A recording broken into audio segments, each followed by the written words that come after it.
Hi, my name is Guy, and I work at the Elk Grove Green Acres Nursery.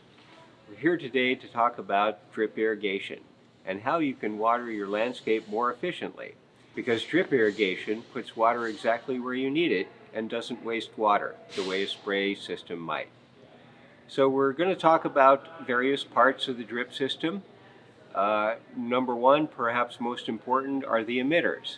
That's the part of the drip irrigation system that supplies water to the plants where they need it.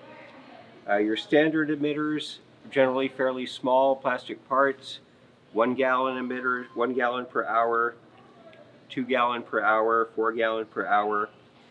They all put out water measured by gallons per hour rather than sprinkler systems which water by gallons per minute.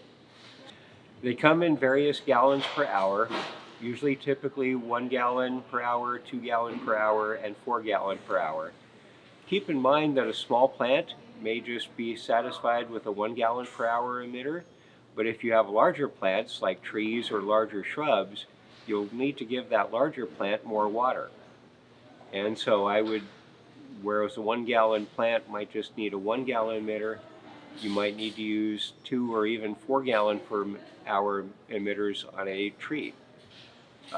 We'd also recommend using more emitters for a larger plant. Say if you're installing a 15 gallon tree, you would want to put at least 2 emitters, one at the edge of each root, at the edge of the root ball. 3 might be even better, especially if you have windy or very dry conditions. Various emitters, these go at the end of your 1/4 inch tube, shown here.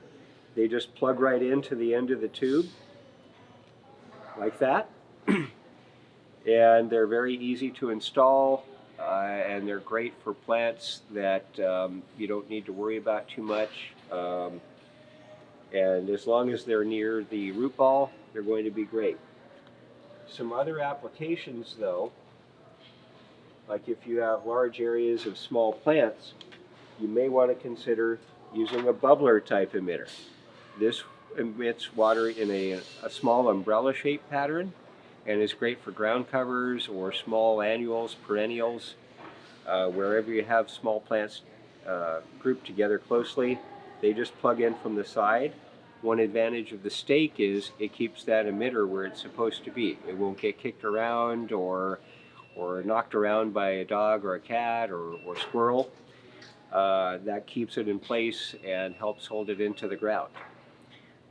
Another type of emitter for plants that are grouped together is the shrubbler emitter. It sends out little streams of water rather than an umbrella pattern, and can also be more effective rather than using a number of drip emitters. You just have one of these, and again with that stake, keeps it in place, keeps it from getting moved around, and can, as long as you check on them now and then, can be very efficient at getting things watered.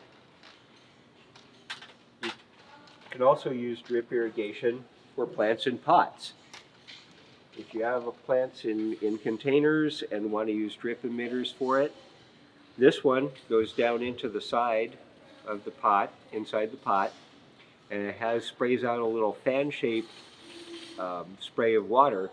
Again, it's really easy to just run the drip tube up the side of the pot and have it spray back into the pot in a fan shape. You may need to use, though, 2 or 3 of these for planters that have multiple plants. You might want to put one on each side, or maybe 2 or 3. But the advantage of this is the emitter sits down on the stake in the pot. You can run your drip tube on the back side of the pot, so you're not having to look at a bunch of drip tube.